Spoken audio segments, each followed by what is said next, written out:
late is rude and arrogant, and we try not to be late. If we're supposed to be somewhere, we try to be there on time. So thank you all very, very much for coming out this evening. How many of you are old enough to remember taking cod liver oil? Yeah, there are a few hands. Okay. You know, I thought of that the other day, and you know, why was I thinking of taking cod liver oil?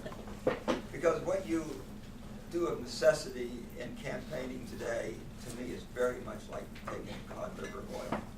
I hate it. It's attack ads, it's negative advertising. But if I didn't take cod liver oil, I was going to get rickets. That's what you were going to get, right? You didn't take cod liver oil, so you get it.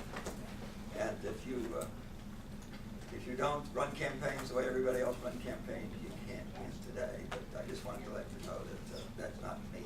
I hate doing that as much as I hated taking cod liver oil. But I did it then, and I do it now because that's what you got to do. The number of students today, thank you very much for coming. A couple of days ago, I had the privilege of spending an hour with students in a government class.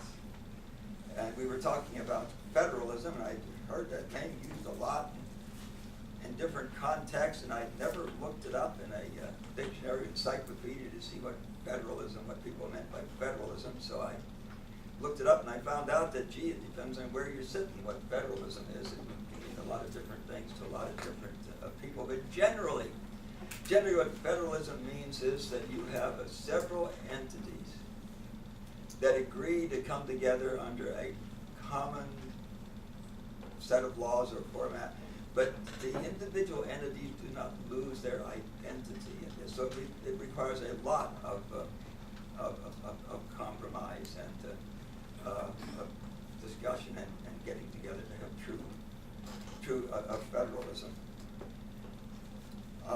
I guess it's now in the last Congress, so it's a couple of years or more back. I went across the aisle to sit down beside John Conyers. John Conyers, I think, may be the third or fourth longest serving member of Congress from Michigan. John Conyers from Michigan. And he was chair then of the Judiciary Committee. This was the last of the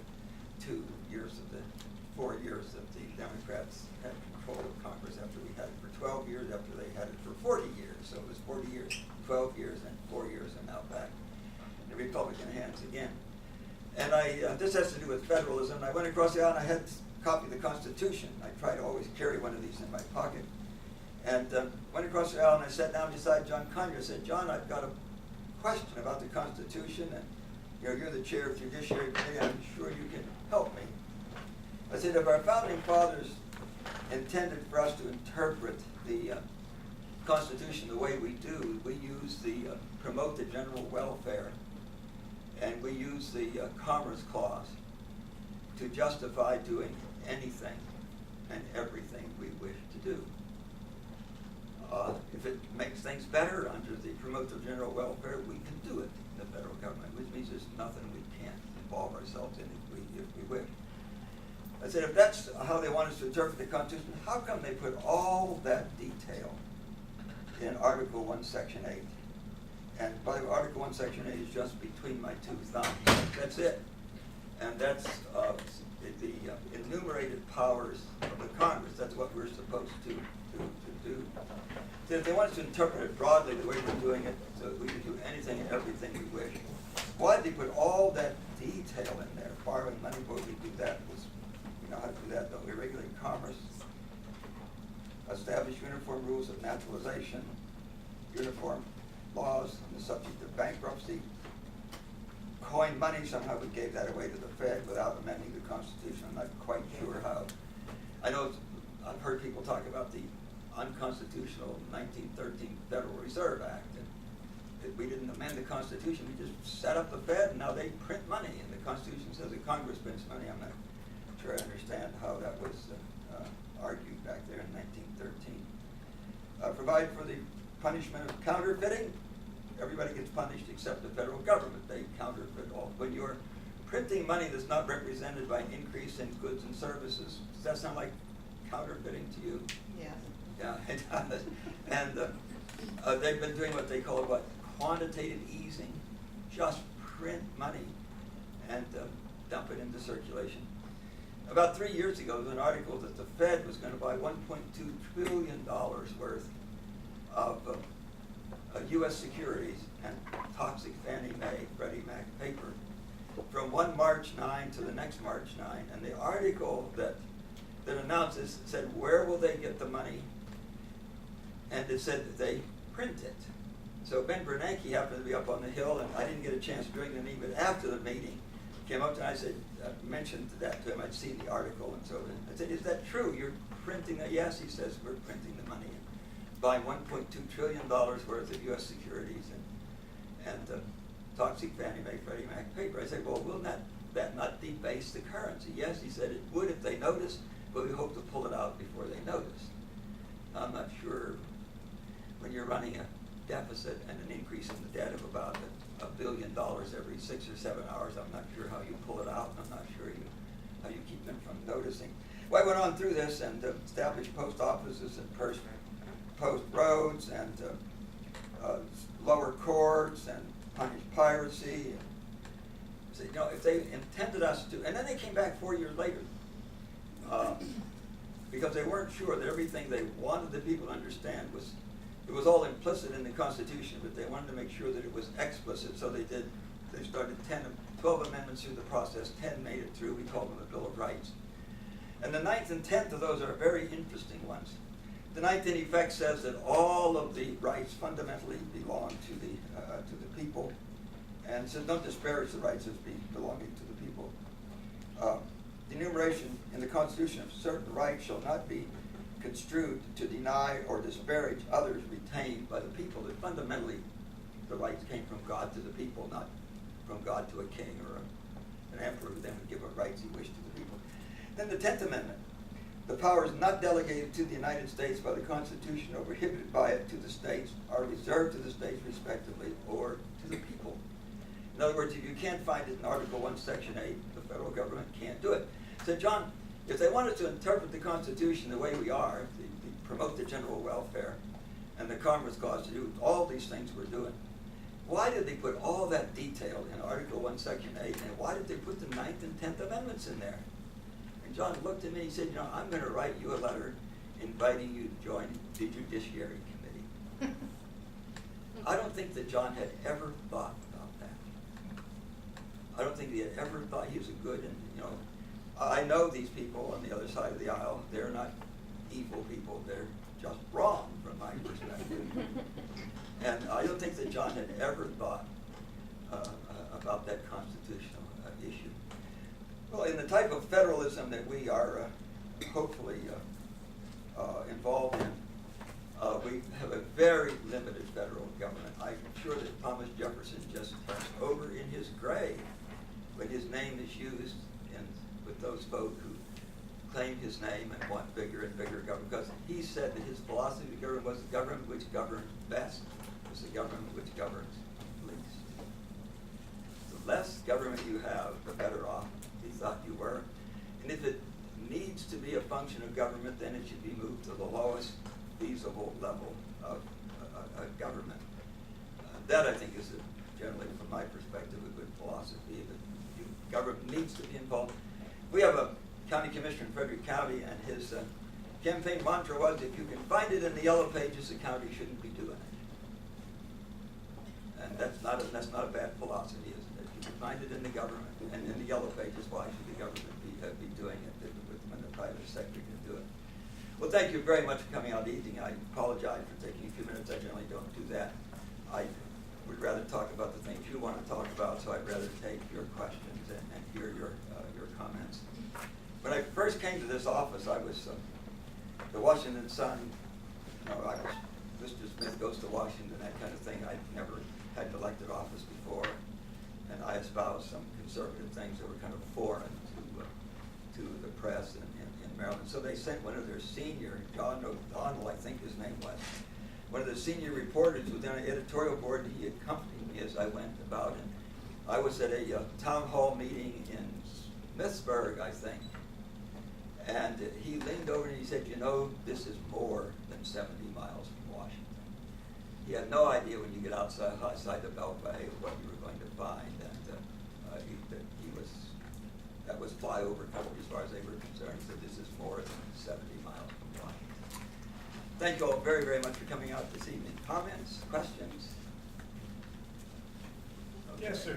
Yes, I have sir. a comment, and please excuse me for not saying. I just wanted to announce that the Allegany Republican Campaign Office is now open from 10 until 12 and 2 until 5, Monday, Wednesday, and Friday.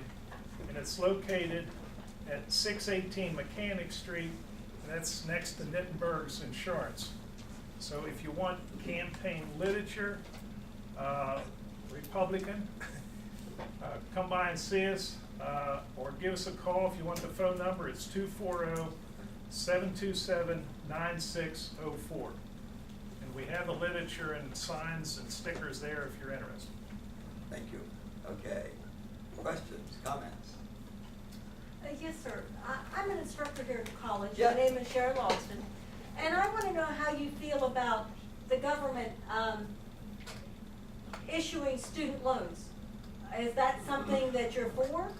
I'm for student loans. I want kids to have an education. Every family in our country where a head of household has less than a high school education costs the taxpayers $1 million every generation. I think it's the best argument I can think of for educating people. We won't be giving them money; they'll be contributing money to our society. You know, if you read through Article 1, Section 8 in the Constitution, and I did this.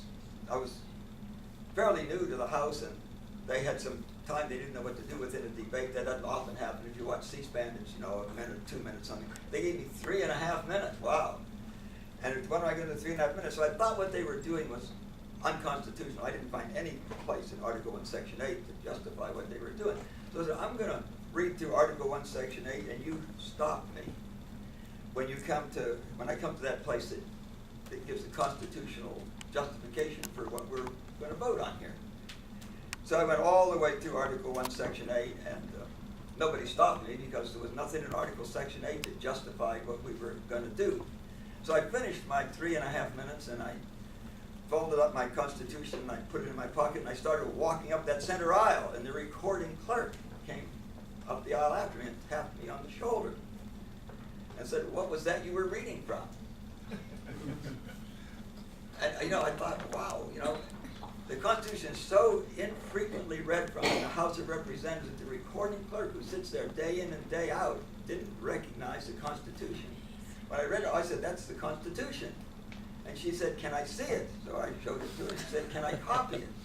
And she took it, and see, they take down by kind of another shorthand, that little machine they have. They take down what you say, but if you're reading from something, they want to make sure they got it down right, so they'd like a copy of what you were reading from. So she took and copied my Constitution. So she had a copy of it. I can't find not even a hint in Article 1, Section 8 that the federal government should be involved with education. And neither can I find a shred of evidence that they've ever done anything. Now, giving students loans, that's a good idea, and they need to get through school. But apart from that, I can't find any evidence that the Federal Department of Education has ever done anything to improve education. The general philosophy that if it needs to be a function of government, let's move it to the lowest feasible level of government. For your local elementary school, what would be the lowest level of government? How about county? And if you're talking about a community college, that's probably the county too. If you're talking about a state school or university, that's probably the state, isn't it? But why do you need 3 levels of government looking at something? You don't need the state and the federal government looking over your shoulder when you're running your schools in Allegany County. I think you know quite well how to run your school. So I'm a big fan of making sure that young people are educated. I'm not a big fan of the involvement of the federal government. And let me tell you why. Not that it's not a good idea to give students loans. It certainly is a good idea to give them loans. But if you can ignore the Constitution to do something good today, tomorrow you will be ignoring the Constitution to do something bad. You couldn't. There are more people in America today of German ancestry than any other, including the English.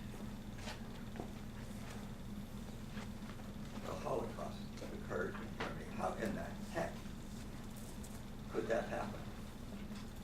And when you start down the wrong road, it can be a very slippery slope.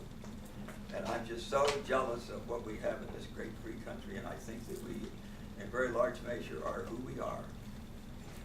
This very unique society where this one person out of 22 has a fourth of all the good things in the world. And I think that one of the major reasons, it's no longer the fact that we have the best work ethic in the world, but the most respect for the nuclear family. About half our kids this year, almost half, were born out of wedlock. Nor the most respect for technical education this year. The Chinese will graduate 7 times as many engineering students as we graduate. And half of our engineering students, or about half of them, are Chinese students. I think the thing that makes us so unique and so special is the enormous respect that we have for civil liberties. There's no other Bill of Rights, no other constitution like ours. And I think that established a milieu, an environment in which creativity